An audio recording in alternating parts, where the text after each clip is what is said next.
Bismillahirrahmanirrahim. Alhamdulillah wassalatu wassalamu ala Rasulillah Muhammad ibn Abdullah wa ala alihi wa sahbihi wa man wala. La haula wa la quwwata illa billah. Subhanaka la ilma lana illa ma 'allamtana innaka antal alimul hakim.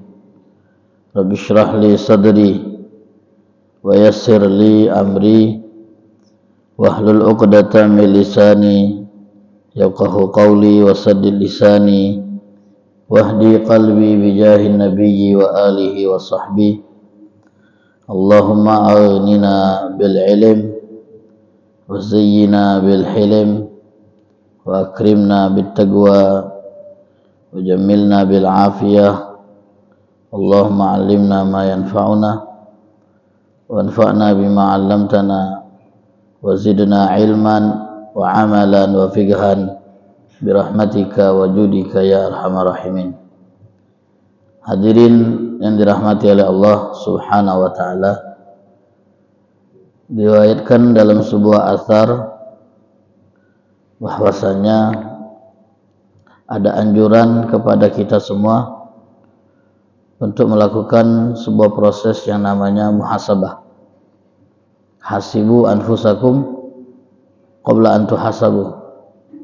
Perhitungkanlah diri kalian sebelum kalian diperhitungkan oleh Allah Subhanahu wa ta'ala.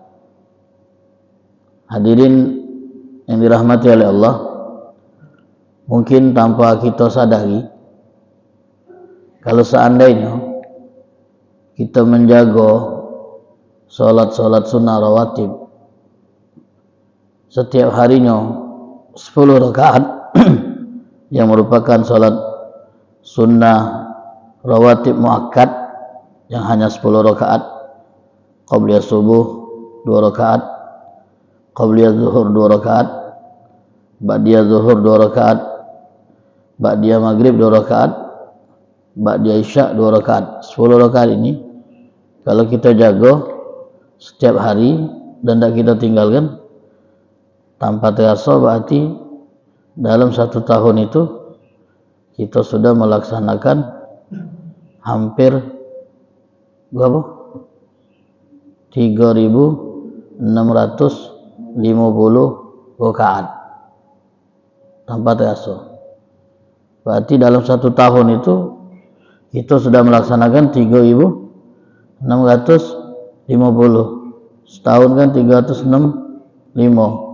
kali 10 3.650. Kalau seandainya kita sholat duha setiap pagi 2 rakaat, dosa banyak. Dosa nak 8 yang banyak nih. 2 rakaat setiap hari sholat duha. Berarti dalam setahun berapa rakaat sholat duha yang kita kerjakan? 730. Biasa ngitung duit tahu jadi 730. Hana tadi nak ngali kan dulu agak langsung jawab. Kalau biasa berurusan dengan angka ni mudah jawabnya. 730 tak terasa. Kalau kita solat witir sehari serakaat tak usah 3, baik yang paling minimal kalau berarti setahun 365 kali kita solat witir. Banyak dah angka-angka itu kira-kira. Dan itu ma'asyiral hadirin, tanpa kita sadari itu tertulis kalau tercatat kalau dalam catatan amal. Tapi kita tidak pernah memperhitungkan itu. Kalau urusan pemasukan pengeluaran, hitungannya itu harus detail supaya tahu kan antara keuntungan dan kerugian.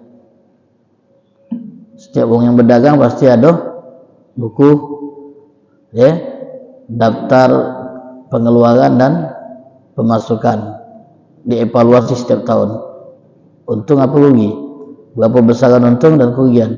Kira tahun ini lebih untung apa rugi dari tahun kemarin, ada hitung-hitungannya. Orang berdagang mah itu. Dalam beramal kita ini harus ada hitung-hitungan juga sebenarnya. Kira tahun ini lebih banyak apa berkurang jumlah salat-salat sunnah yang kita kerjakan. ya, meningkat atau malah menurun. Nah, ini yang dimaksud dengan hasibu qabla an tuhasabu. Kita nih kalau punya catatan amal, lemak kita berargumen di akhirat ya. Ya Allah, nah catatan amal lah. Urusan timur atau tidak timur kan belakangan, yang penting ada argumen dulu gitu nih. Ini catatan amal aku ya Allah. Tiap hari duha 2 rakaat, WT 10 rakaat, rawatib 10 rakaat. Kada tak timur, boleh bah ya. Ya kalau ujung-ujungnya aku juga penting ada argumen ya. Kata Allah aku tak terima lalu, sudah penting kita bergawi. Ini tak ganti amalan, mau nak berargumen. Kita tak ganti apa-apa nah. Ketemu Allah, ya Allah, tak berani gitu. Tak ganti pembelaan gitu. Nah jadi demikian, hasibu anfusakum qabla an tuhasabu. Ini ma'asyiral hadirin, ya semua ini, itu kalau kita lakukan dalam jangka waktu 1 tahun, jumlah yang tadi kita sebut, itu jumlah amalan yang tercatat dalam 1 tahun. Cak mana 10 tahun? 20 tahun? 30 tahun? Masuk ini sudah 45 umurnya. Udah ya? Belum. Aku 45, mimpi 45 ya. Hah? Kalau umurnya 45, potong balik 15 tahun, nanti 30 tahun dia tuh catatan amalnya mulai berlaku. Kali kelah 30 tahun itu kalau berisi dengan semua nilai-nilai pahala tadi. Kira-kira pacak tak kita berharap catatan amal kita ini lebih berat daripada catatan dosa? Dengan sebanyak itu catatan amal yang tercatat dalam sahifah kita, buku amal kita. Pacak lah anak kira ya. Kita berharap bukan kita pede bakal sama, tidak berharap kalau dia lebih berat daripada timbangan dosa dan kesalahan. Jadi hadirin, nah ini perbedaan yang kadang-kadang tak kita rasakan tentang wong yang sholat sunnah dengan wong yang tidak sholat sunnah. Dan kita kadang meninggalkan hal-hal yang bisa berpotensi jadi penyelamat kita di akhirat nanti dan pemberat amal-amal kita. Kita tinggalkan itu karena malas, ya, malas nak ngerjakannya itu. Karena dalam prinsip itu, sunnah juga. Sunnah kan tak diperhitungkan kalau ditinggalkan. Tak gatik konsekuensi hukumnya, tak gatik sanksinya. Jadi kita tinggalkan itu baik. Tapi kita tak berpikir manfaatnya. Kita cuma berpikir yang penting tak gatik sanksi sudah. Tapi kita tak memikirkan manfaat di balik sunnah yang kita kerjakan itu. Dan ingat bahwasanya setiap 1 rakaat itu ada 2 sujud. Setiap 1 rakaat itu ada 2 kali sujud. Dan setiap sujud itu 1 derajat. 1 derajat. Jadi orang yang sujud itu diangkat 1 derajat sekali. Kalau 2 kali sujud 2 derajat. Kali kelah. Tadi masuki lagi berapa? Kali derajat yang kita dapat. Derajat itu tingkatan di surga nanti. Karena tingkatan di surga itu memang ditentukan oleh banyaknya ibadat. Tiket masuk surga itu ngamalkan yang wajib. Kita ngamalkan yang wajib masuk surga. Tapi kalau nak naik tingkat itu dengan banyak ibadat. Salat-salat sunat tadi lah di antaranya. Kalau kita bayangkan ya Allah, setiap 1 sujud 1 tingkatan derajat, 2 kali sujud 2 derajat. Berarti alangkah banyaknya derajat yang kita dapatkan dengan memperbanyak ibadah sunnah tadi. Diriwayatkan dari salah seorang maula Rasulullah sallallahu alaihi wasallam, mantan budaknya Rasulullah sallallahu alaihi wasallam atau masih berstatus budak Rasul sallallahu alaihi wasallam yang bernama Thauban. Nabi pernah bersabda, kata Thauban, alaika bikasratis sujud, hendaklah engkau itu banyak-banyak sujud. Karena sesungguhnya tidaklah engkau sujud karena Allah 1 kali sujud kecuali Allah akan angkat karena sebab sujudmu itu 1 derajat. Bukan hanya itu, dan Allah akan hapuskan, gugurkan karena sebab 1 sujudmu itu 1 kesalahan. Jadi kita sujud, derajat naik, dosa terhapus. Itu tadi. Catatan amal itu tambah terus, catatan dosa dikurangi terus. Bakal selamat tak? Bakal selamat. Kalau nak main hitung-hitungan kan, ya, yang bisa memberatkan kita, ya, untuk kemudian berpotensi masuk neraka itu dosa, itu dihapus terus setiap kali kita sujud. Sementara catatan amal nambah terus. Catatan amal nambah terus. Makanya kalau kita nak ngomong, aku heran ingat orang dia sudah selamat, padahal peluang untuk selamat itu begitu besar, terbuka lebar. Kenapa baca tak selamat? Belum lagi kalau seandainya kita tahu bahwasanya Allah Ta'ala berfirman, man jaa bil hasanati falahu asyru amsalihha. Setiap satu kebaikan dilipat gandakan sampai 10 pahalanya. Keburukan dicatat 1. Perbandingannya itu luar biasa. Tak selamat juga. Hebat. Tak habis fikir. Kalau jangan tak habis fikir, dia bukan fikir lagi. Baca tak selamat tu ngapo? Baca harinya itu didominasi oleh kejahatan, padahal satu kebaikan dibalas 10. Ini sungguh mengherankan. Ya mudah-mudahan Allah Ta'ala jadikan kita termasuk orang-orang yang timbangan amal kebajikan itu lebih berat daripada amal keburukannya. Hadis tadi riwayat Muslim. Masyarul hadirin yang dirahmati oleh Allah, dalam riwayat lain ini juga untuk motivasi kita, supaya lebih semangat lagi untuk mengerjakan yang sunnah yang selama ini kita anggap sepele. Hadis yang semua kita tahu dan sering dengar ini, apalagi momen isok kali itu sering dengar di sini. Dengar lagi isok ini kan? Awwalu ma yuhasabu bihil abdu yaumil qiyamah. Hal pertama yang akan diperhitungkan oleh Allah dari seorang hamba adalah salatnya. Kalau salatnya bagus, maka dipastikan yang lain juga bagus. Kalau salatnya jelek, bisa jadi yang lain juga ikut jelek. Nah, ada lanjutannya ternyata hadis itu, Pak. Yang tidak banyak kita dengar. Apa hadisnya? Fa in intaqasa min faridatihi syai'un qala Rabb azza wajal. Kalau seandainya amalan-amalan salat wajib kita itu banyak kurangnya. Bukan bolong-bolong, Kalau yang bolong-bolong tak selamat. Banyak kurang itu dalam tata cara pelaksanaannya itu kurang sempurna, mulai dari segi pelaksanaan rukun-rukunnya yang tidak sempurna, tapi tidak sampai ke batas yang membuat sholat tidak sah. Kalau seandainya didapati dalam amalan sholat wajib kita itu ada kurangnya, ada minusnya, Allah Ta'ala berfirman kepada malaikat yang bertugas sebagai panitia hisab. Ada panitianya, Ustaz jadi galak jadi panitianya.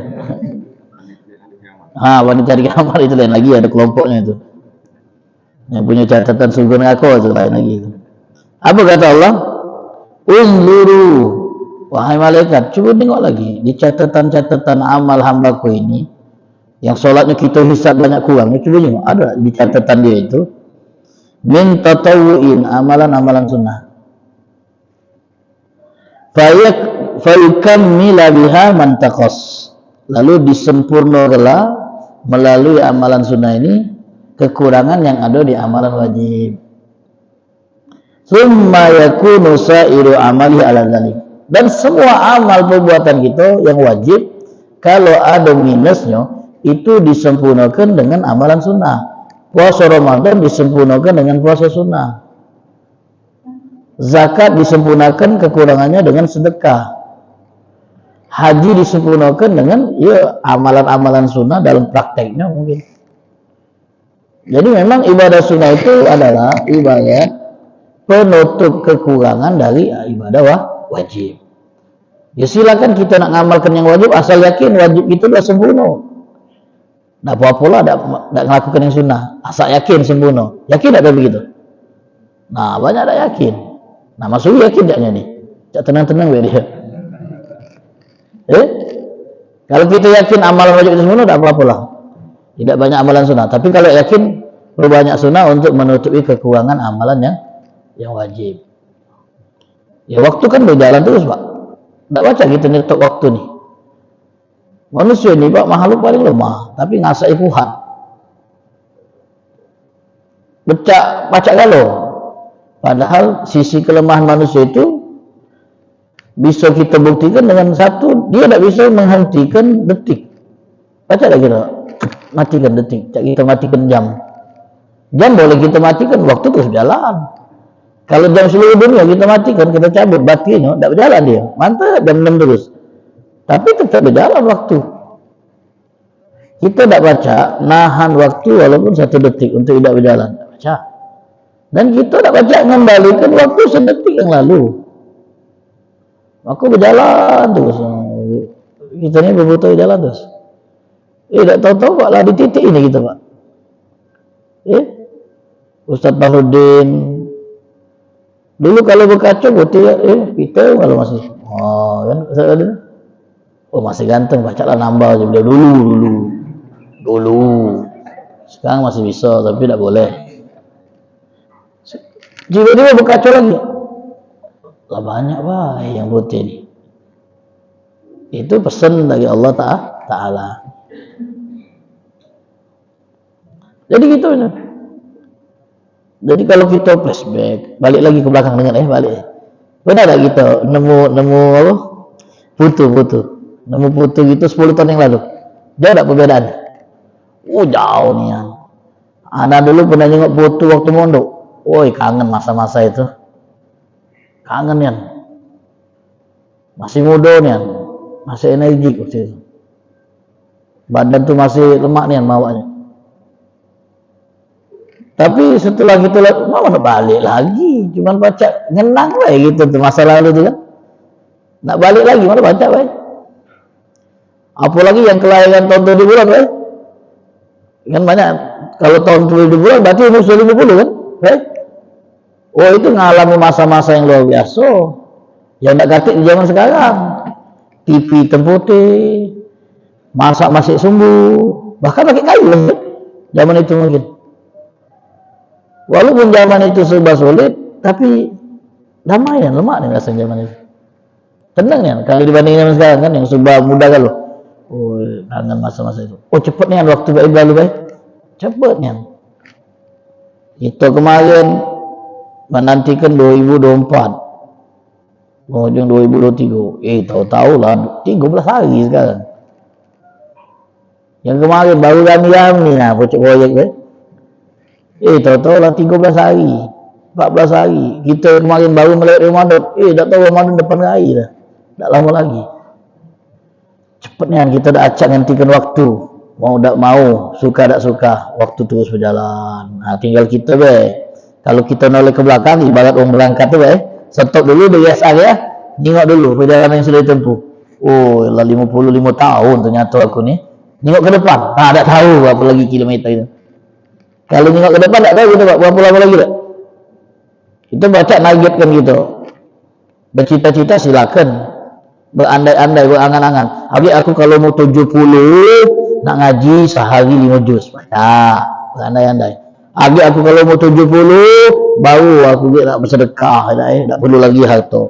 Aku umur dia masih 55. Harapan dia masih baca hidup 15 tahun lagi sampai umur 70. Manusia itu memang lebih panjang angan-angan daripada umur. Lebih panjang angan-angan daripada umur. Dan Nabi sudah memberikan pernyataan tentang hal tersebut. Benarkan kita dengar hadis kan? Nabi buat garis lebih. Ini ajal, ini angan-angan. Sampai ada orang pun aku nak pindah dia, resign bergaris. Pindah bergaris tempat lain, gajinya besar, penghasilannya besar, pacak nabung, pacak ngumpuli, bangun masa depan, banyak kan gitu. Agak setiap liburan ke Eropah, jalan-jalan, ngomongnya pagi, sore mati. Sorenya mati. Cerita Syekh Muhammad Ratib Nablusi kan, cerita dengan kepala sekolah yang di Damaskus. Panjang lebar dia cerita kepala sekolah ni. Gaji di tempat kita ni sebagai guru kecil. Aku nak pindah ke Eropah apa aja dia. Sudah ada kawan yang bisa menghubungkan aku di sana. Gajinya besar. Musim liburan banyak keliling Eropah. Aku nak ke Jerman dulu, ke Inggris, ke Norway, ke Swiss. Nikmati pemandangan alam Eropah yang begitu indah. Kalau sudah bertahun-tahun bergawe sana, ngumpuli duit, pensiun, duit yang dikumpulkan buat perpustakaan, koleksi buku-buku, ngabiskan masa tua di perpustakaan, maco sambil ngeteh jadi. Besok belum mati dia. Terkejut ya Syekh Muhammad Lutfi. Baru siang tadi jam istirahat dia cerita panjang lebar tentang cita-cita masa depan dia. Pas beliau balik sore hari ini nggak apa-apa namo. Terkejut beliau. Innalillahi wa inna ilaihi raji'un. Yang cerita panjang lebar pagi tadi mati sore ini. Oh itulah mati Pak. Jadi beliau buat kesimpulan mana itu niat memang manusia itu. Membangun angan-angan, ya, berekspektasi bahwa dia bakal hidup sekian tahun ke depan, tahu dia diduli oleh ajal. Tak pamit dulu malaikat tu ya. Tahu-tahu datang. Entah apa sebabnya, ya memang sudah batas itu ajal. Nah gitu, ini kan kalau nak mandang ke depan tak tahu sampai mana ya. Sampai mana perjalanan kita tak tahu. Yang mati muda banyak, yang mati tua juga ada. Nah, namanya kematian itu tak ada yang tahu. Tapi sebagai muslim kita yakin setelah kematian ada kehidupan. Nah yang itu yang harus kita bersiapkan. Mudah-mudahan Allah Ta'ala jadikan tahun 2024 sebagai tahun terbaik kita, insya Allah. Karena mikirkan 2025 masih lama Pak. Nah, ini tahun terbaik lagi. Kalau masuk 2025 tahun terbaik lagi Pak. Mudah-mudahan insya Allah, amin ya rabbal. Melanjutkan kajian kita mengambil berkah dari pelajaran Sirah An-Nabawiyah, perjalanan hidup Nabi Muhammad SAW. Pada pertemuan-pertemuan sebelumnya kita bahas tentang hal-hal pertama yang Nabi lakukan sesampainya beliau di Madinah. Kalau masih ingat apa makin? Satu, membangun masjid sebagai pusat persatuan. Disitulah Nabi SAW membangun persatuan sahabat-sahabat beliau secara khusus sebagai komunitas kaum muslimin. Kemudian yang kedua adalah mempersaudarakan muhajirin wal ansar, membentuk solidaritas antara sesama umat Islam. Sebab kalau umat Islamnya tidak bisa dibangun solidaritasnya, maka susah membangun negara yang damai. Sebab Madinah itu tidak hanya dihuni oleh kaum muslimin. Madinah itu sebuah negeri yang majmuk, negeri yang dihuni oleh suku-suku yang berbeda dan agama-agama yang juga berbeda. Lintas suku dan lintas agama. Nabi yang punya cita-cita membangun kota Madinah, ya beliau harus memiliki pandangan dan membuat peraturan-peraturan yang bisa menyatukan dan bisa membangun kedamaian di kota Madinah. Sementara kota Madinah itu tidak hanya dihuni oleh kaum muslimin. Kalau kaum muslimin yang diatur lemah, nurut galau sama Nabi. Tapi yang tinggal di Madinah itu ada agama non-Islam. Setidaknya ada 3 agama yang terdapat di kota Madinah saat Nabi hijrah ke sana. Pertama ya agama Islam mayoritas. Agama Islam saat itu mayoritas. Karena hampir seluruh penduduk Madinah itu penduduk asli. Kalau orang sekarang ngomong pribumi, penduduk asli itu beragama Islam. Agama kedua yang termasuk dominasi dan juga jumlahnya cukup besar adalah Yahudi. Kelompok Yahudi yang punya agama sendiri, punya aturan sendiri dalam agamanya. Dan agama Yahudi ini dianut oleh 3 suku. Suku Quraidah, Qainuqa, kemudian suku Nadir. 3 suku ini mewakili agama Yahudi di kota Madinah. Tinggalnya di pinggiran Madinah. Ada yang masuk bagian dalam kota Madinah, ada bagian keluar kota Madinah. 3 suku ini. Suku Yahudi tadi. Agamanya agama ahli kitab Yahudi. Yang terakhir agama yang sudah berkurang pesat jumlahnya, yaitu agama paganisme, penyembah berhala. Sisa-sisa orang Madinah yang belum meluk Islam. Masih ada. Jadi ada beberapa orang Madinah itu yang belum mau memeluk agama Islam setibanya Nabi di kota Madinah. Jadi mereka masih menganut kepercayaan lama, menyembah berhala. Nah ini tidak disatukan dalam satu wadah, dalam satu negara yang dibangun oleh Nabi, yaitu negeri Madinah. Nah untuk menyatukan mereka ini harus dibuat aturan-aturan, yang mana aturan ini harus menjunjung tinggi kesetaraan, persamaan. Tidak ada lagi kasta, tidak ada lagi perlakuan lebih. Karena kita tahu kan masyarakat Arab jahiliyah itu memiliki kasta, ada hak istimewa, terutama suku-suku yang memang punya pengaruh besar. Dan itu ditolak sebenarnya. Tapi apalah daya suku-suku yang istilahnya itu tidak terlalu diperhitungkan, mereka tidak bisa buat apa-apa. Makanya konsep kesetaraan yang Nabi bangun itu diterima oleh berbagai kalangan. Karena selama ini kami ditindas oleh perlakuan yang tidak adil. Kalau kami buat salah diadili, kalau mereka orang-orang yang punya istilahnya itu pengaruh besar, suku-suku terhormat, proses pengadilannya itu tidak seperti proses pengadilan kami. Itu berkembang di masa itu. Nah, saat Nabi menawarkan sebuah perjanjian konstitusi kalau bahasa kita sekarang, yang di situ menjunjung tinggi nilai kesetaraan, menawarkan perdamaian untuk meredam konflik. Kemudian di sini Nabi SAW juga menawarkan bahwasanya untuk saling bahu membahu, tolong menolong, dan banyak lagi isi dari apa yang ditawarkan oleh Nabi dalam perjanjian itu. Nah, nota perjanjian ini zaman itu disebut dengan Sahifatul Madinah. Kalau kita buka sejarah, kita sejarah, maka isi perjanjian yang di dalamnya ada aturan-aturan yang dibuat oleh Nabi tentang kewajiban, hak setiap orang yang tinggal di kota Madinah, itu disebut Sahifatul Madinah. Atau kalau dalam bahasa kita disebut Piagam Madinah. Piagam Madinah, Dustur Madinah, aturan-aturan yang Nabi SAW buat untuk membentuk kota Madinah yang majmuk tadi. Jadi demikian masalahnya. Ditawarkan kepada tadi semua suku, semua agama, semua komunitas yang hidup di kota Madinah dan ditandatangani disepakati. Yang memperkasanya Nabi SAW. Dan Nabi yang menjadi pimpinan tunggal di situ. Jadi kalau ada seandainya yang berbuat salah dari kelompok manapun, harus diadili sesuai hukum. Tidak boleh ada perlakuan istimewa. Orang-orang Yahudi setuju dengan ini. Kenapa? Ya karena secara mereka itu kan orang datangan juga. Jadi dengan adanya aturan ini mereka akan mendapatkan kesetaraan dan kesamaan dengan penduduk asli. Senang. Penduduk asli pun senang juga.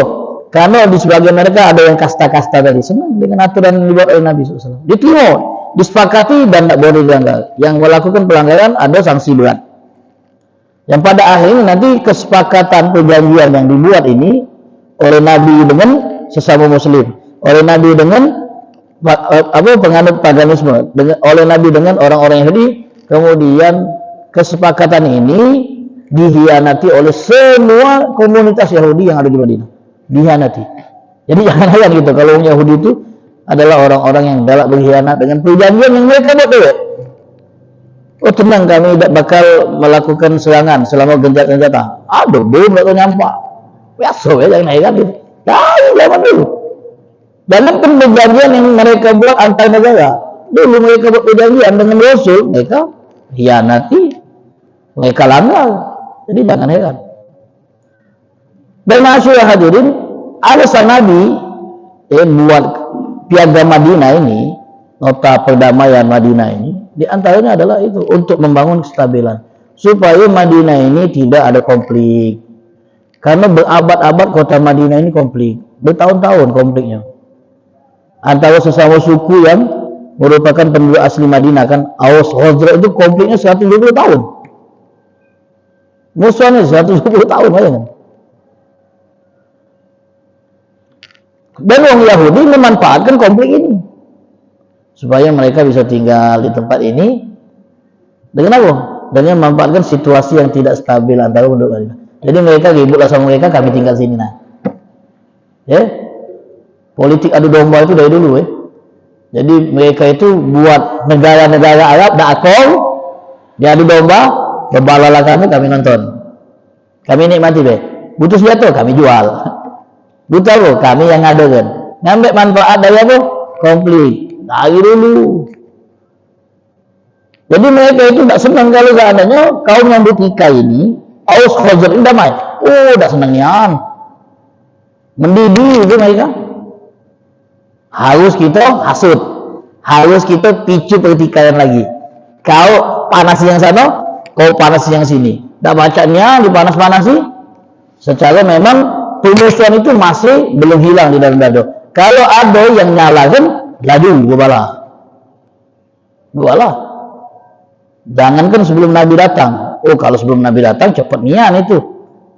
Cepet nian seperti tembikar kering nah, campakkan buntung terbakar. Cepet nian mereka itu dipicu. Nah setelah Nabi datang pun hampir terjadi pecah lagi perang itu Pak. Setelah Nabi datang, Ansar ini, Aus dan Khazraj hampir pecah perang lagi karena dihasutkan orang Yahudi. Nengok kaum Aus dan Khazraj ini Pak, duduk bareng, ibaratnya kita ini duduk bareng nih, Aus dan Khazraj, kelakar, damai, akal, rukun. Orang Yahudi membesar-besar lewat, ay, tak baca gitu nengok yang kayak ini. Buat mereka berbalap ya boleh. No. Dicari wong yang pintar Pak, pintar ngadu domba, mulut 12, yang pintar ngadu domba, dikirim. Nah ini politik, dikirim wong pintar untuk ngadu domba, ngasut, dikirim. Kau nembong di perkumpulan itu, panas-panasi mereka supaya mereka berbalap lagi. Oke, ini wong pintar. Masuk di dalam kumpulan ini, diingat-ingat cerita peperangan zaman dulu nah. Oh kalau menurut kami yang hebat itu Aus. Karena di perang terakhir dia menang telak melawan Khazraj. Oh panas lah kaum Khazraj ini. Tidak hati-hati. Selama ini yang kuat kami, dominasi itu kami. Oh tidak hati-hati kata Aus kami yang menang itu yang terakhir itu. Dia berbalah. Terus sendal langsung laju. Angkat pedang langsung. Oh yang ini tadi laju keluar. Nah bergendang dia. Kalau tidak Nabi yang mendamai itu laju tumpah darah lagi. Nabi yang info itu cepat-cepat, mengadali mereka supaya apa yang sudah Nabi redam tidak lagi terjadi. Sampai tegas Nabi SAW berkhutbah. Turun ayatnya wa'tasimu bihablillah jami'an wala tafarraqu.